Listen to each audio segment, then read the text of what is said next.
How goes it, YouTube? This is Acid Root. So I'm going to review the third album by DJ Khaled. Basically, this album is called We Global, and it came out in late summer of 2008, practically almost fall of 2008. In my opinion, this album kind of came and went. I kind of remember this project somewhat, but the singles just did not crest quite as heavily as they did on his 2007 album We the Best. I mean, both of the singles on here have Akon and T-Pain on the hook, which is a good thing normally, but they just kind of sounded more beleaguered this time than they did in 2007. Like when I think of We Taking Over, that had Akon and Lil Wayne and Birdman and Fat Joe and all those rappers on there, that one was a very triumphant sounding song, probably one of the best rap songs out of 2007. But I just felt like I would definitely have to say that the lead single Out Here Grinding was kind of just like a more subdued and less kind of like charismatic, or at least in terms of like the sheer emphasis and execution that it had. It just, I would probably say if like We Taking Over was like a 10 out of 10 rap song, I'd say that Out Here Grinding is probably like a 7 or a 7.5 or something like that. I mean, it's a decent song, but it just doesn't quite captivate wholesomely.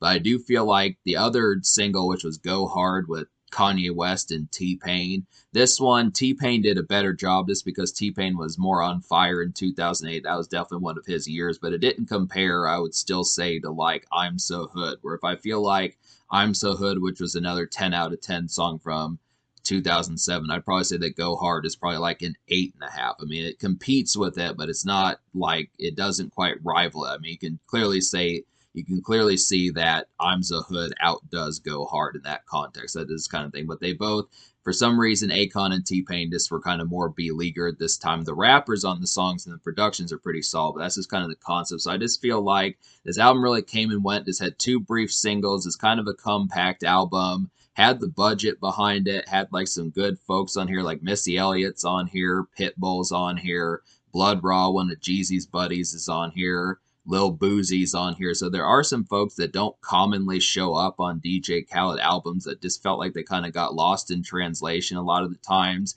DJ Khaled leveled up pretty quickly throughout his career, so it just felt like getting some of these folks that were kind of in like the more kind of hardcore rap era just didn't, like, I really can't think of many albums, if any, that Lil Boozy was on a DJ Khaled album apart from this one. It's kind of the same thing with like Blood Raw. Ace Hood doesn't really feature too many. I mean, Ace Hood might be on DJ Khaled albums, but it felt like he was there more in the earlier days. And Sean Paul is on here, and those type folks, just kind of off the wall kind of ones. This kind of an abstract DJ Khaled album. It's just one that when I think of like ones that are typically talked about by DJ Khaled, like I think his first album, Listen, the album's one that's definitely talked about somewhat, just because that was the first one and it started pretty large trend. We the Best had some of DJ Khaled's best singles. His 2011 album, We the Best Forever, has like Drake and inspired Lil Wayne on there, and that has some hits. And then there's later ones like Major Key and like like his double album Grateful, and some of those that just really where he started hitting #1 on the Billboard 100 and stuff. But this one's just kind of here and there, just doesn't really just doesn't really seem talked about that much. And it's just kind of one of the more maybe Eminem's Encore or something like that. Just one that doesn't get the typical flagship type role of attention, or like 50 Cent's Curtis, something like that. It's just not commonly talked about. I'm not sure if this album went platinum. I don't think it did. Maybe it went gold, but I'm not even sure about that. These singles, like I said, kind of underperformed. They just did not crack like the top 30 and become like regular staples. I mean, in terms of like the hardcore rock rap, in terms of like the hardcore rap charts, they did pretty outstanding. But this album is just kind of where it was just through the motions, and that was this kind of thing. But I'll go ahead and talk about the singles so we can get to.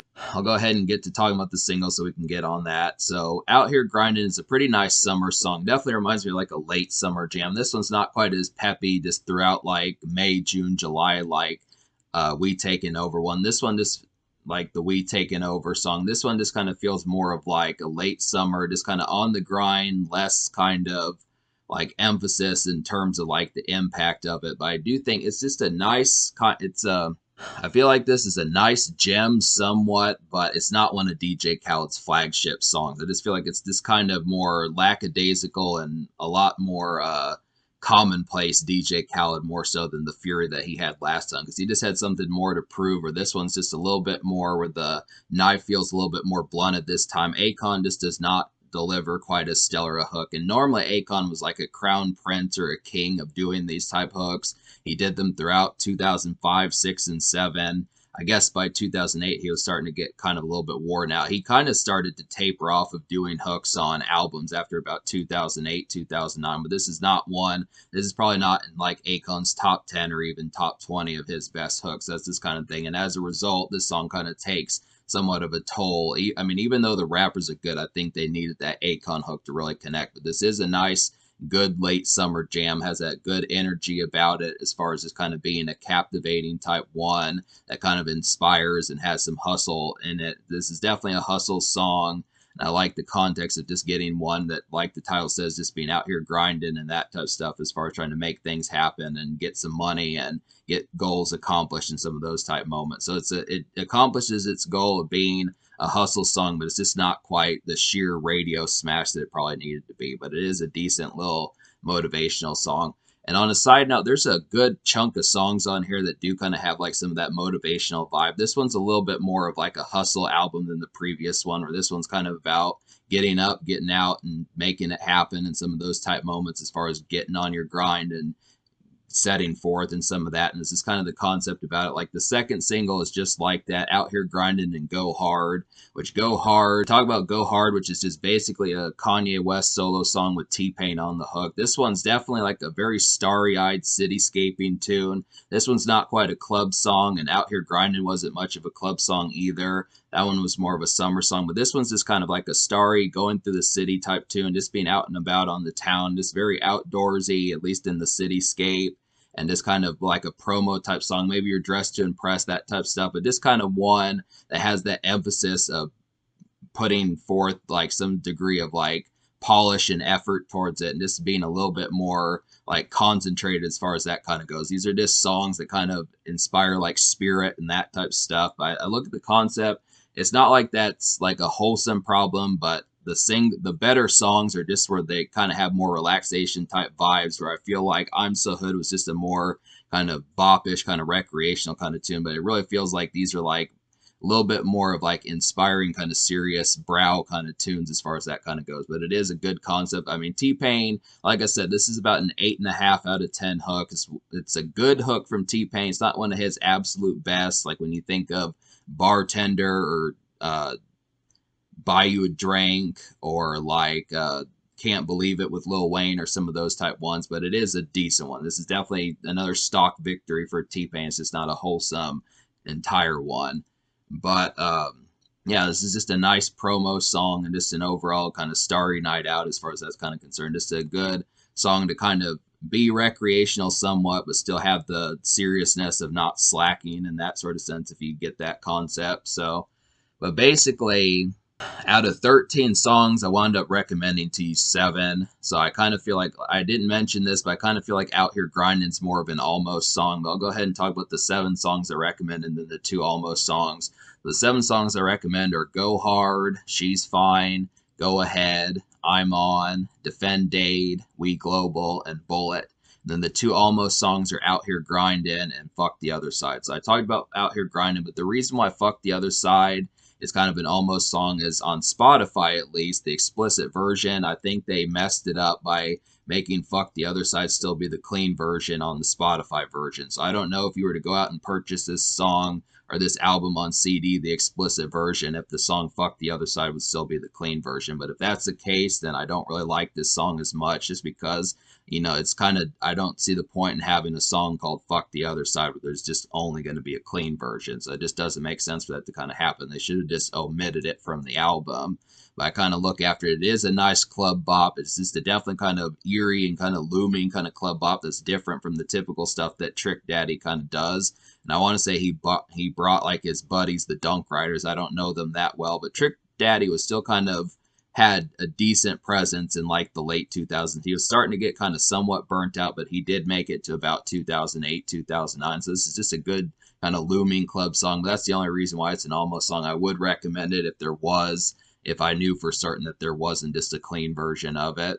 But to talk about some of these, like She's Fine is a really nice one. This is a really paced kind of dance club bop, and this has three pros at doing dance club music, which is Sean Paul, Missy Elliott, and Busta Rhymes. So this is a really kind of bubbly and kind of beepish kind of club bop on here. I really like the pace of that one. This is a nice weekend number. This is probably one that should have been a single compared to the more motivational type ones that kind of wound up happening. This is just a good recreational one to kind of spill drinks to and dance a little bit and stuff like that. It's good to kind of get Missy Elliott on some of these type songs, especially because she was going through problems starting in 2008. So this is probably one of the last features she really had for a while. But this is just a good one for that kind of concept. It's just overall nice club bop. And a surprising one is I'm On with Nas, and then I think Cool from Cool and Dre. This one has like a really kind of screeching beat, and I'm surprised to get this just because this is a nightclub song from Nas. I mean, typically he always does like these introspective kind of musing songs or these super lyrical and kind of straightforward songs, but this is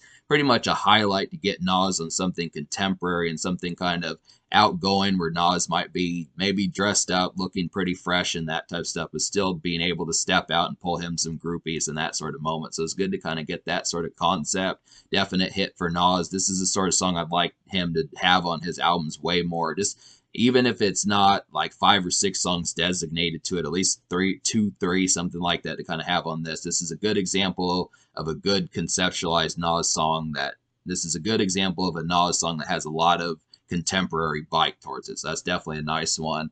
Go Ahead with Fabulous Lloyd, Rick Ross, Flo Rida, and Fat Joe is another highlight. This is probably one of the best songs on the album. I actually like this better than the two singles. I feel like this is another one that would have been a great choice for a single to kind of have a little bit less kind of furious, kind of stoic kind of attitude on the album. I definitely think this probably would have charted pretty well just because Lloyd was kind of, he's a really good hook artist. Lloyd is kind of underrated when you talk about hooks from getting on rap songs and that type of stuff. So it would have been interesting for this to have been like the third single just to see how it would have done, because this probably would have been a pretty decent highlight to kind of lessen up and lighten up the mood a little bit and that sort of thing. It just would have been nice to have seen this one on here. It's a really good hit, just an easy, probably one of DJ Khaled's better songs I can think of. It's not to say he doesn't have tons of those, but this is definitely a highlight off this album. Defend Date is kind of an imperative song. It's definitely kind of a stepping out and nightclub kind of tune, but just has like that sense of 80s imperativeness towards it, where something where you've got a little bit of chills or goosebumps or something because maybe you're worried about something, but you still, maybe not so much scared worry, but just kind of paranoia kind of worry on there. I like the concept of this kind of song having some of that integrity and just imperativeness about it. Pitbull really suits this song by himself, and he teams up with one of his buddies, Casely. So this has a great hook on here. It's just kind of an imperative sounding and kind of more important sounding nightclub song. So I like the concept of getting that one. It's kind of a nice surprise. Bullet's another nice one too. Rick Ross is on this album quite a bit, and he has some good songs on here, but this is a good one. This has Baby Cam on here. He's like a reggaeton artist. I don't know him that well, but Rick Ross brings it back to 2006 on the song Bullet. And this is just an overall song that reminds me a lot of like Hustlin' and like Where My Money, I Need That off of his Port of Miami album. Just has like, it doesn't have like the sprawling kind of looming slow motion hook like Hustlin' and the other song I mentioned, Where My Money, but I definitely kind of feel like this is just a very similar in production. I want to say I'm surprised that it wasn't produced by the Runners. It's produced by DJ Nasty and LVM, but I do kind of feel like this is just very similar to Rick Ross's mid 2000s days from 2005, 2006. Just a nice kind of out in the summer, the Florida kind of sunlight kind of vibe towards it. It's like a more kind of relaxed and it's not quite as busy sounding as Out Here Grinding, but it's the same type of theme in terms of being like a hustle song and that sort of concept. It's just a nice summer bop, very similar to Hustling from back in the day. Then We Global is a nice one. This is basically more of like an R&B tune with Fat Joe on there as well. Trey Songz and Ray J do some R&B like singing. And they kind of make it into like this glossy, kind of glitzy, kind of nightclub and R&B type tune. It's kind of a promo tune, but it's also kind of a stepping out just in like a flashy sense, dressed to impress type song. So I definitely like that one. It's just a good highlight. And I think that should about take care of it. I think that's about all the songs I recommend. So talk about some of the songs I didn't enjoy, the 4 songs I didn't enjoy. Like I said, there's a bunch of hustle songs on here, a bunch of inspirational type songs that don't always hit the mark. Like Blood Money kind of had a more like there's some hustles, there's some inspirational songs on here that don't quite hit the mark. I feel like Blood Money is just kind of one of those lacing the last few bits together type song that just didn't quite hit as well. It's just kind of an on the grind, late on the grind type song. Just didn't hit as well as Out Here Grinding did, or some of the other ones I listed, like Go Hard or something like that. Standing on the Mountaintop was just kind of like a real kind of barbaric and just overall like really super concentrated song that just didn't have the emphasis of like the execution that it needed. And it's the same thing with the game song, and it's also called Red Light. On Spotify it's called Game.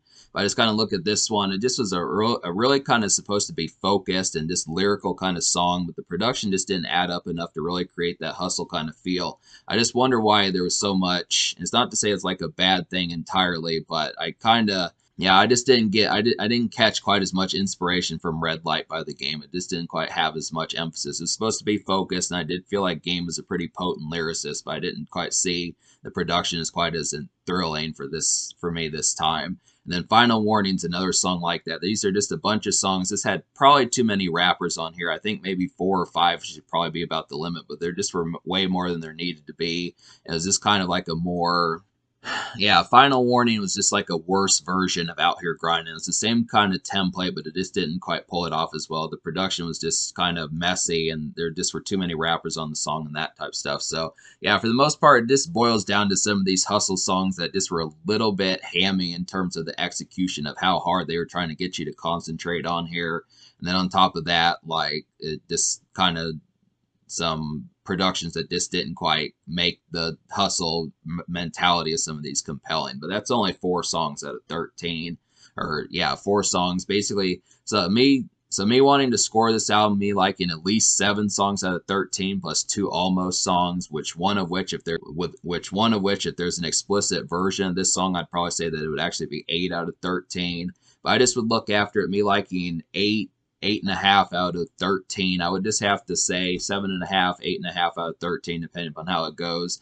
I would say I'm probably going to give this album like an 8.25 or an 8.5 out of 10. I think I'll give it an 8.5 out of 10 just because I like the spirit of this album and I like the overall execution. This is probably one of DJ Khaled's best albums. I just feel like this one worked extremely well. It's one of his most concentrated. The singles were good despite the fact that they were lackadaisical compared to how they were in 2007. Just an overall, in terms of album quality, this album outdoes We the Best, but I feel like the singles were better on We the Best. And this is probably, I feel like DJ Khaled's 2006, 7, and 8 albums are all 3 that you should get, but this is probably the best one out of those 3 in terms of just sheer packaging. But the singles on his earlier albums are better, so it's 8.5 out of 10. The social score I will give like, yeah, I would give the social score an 8.5 out of 10 too. It's going to get about the same just because a lot of these songs are pretty social. There's a lot of club songs on here, a lot of good moments for that, a lot of stepping out. It has some inspirational type feels, should get you motivated and hype as well as just having a good time and have, bumping drinks and dancing and some of that type of stuff as far as that kind of goes. So it just has the concept of mostly doing that. And it's just, for the most part, it's just like it's just a well-rounded and pretty much damn near almost entirely excellent album. I just would have to say this is kind of the concept about it. So in terms of the future, like DJ Khaled dropped an album in late 2022, the late summer of 2022 with God Did. And he's supposedly working on another album at this point. He's been touting stuff on Instagram. So we'll see what happens. But this is definitely not one to overlook. The singles may be kind of mellow, but there's quite a bit to kind of dive into on this project.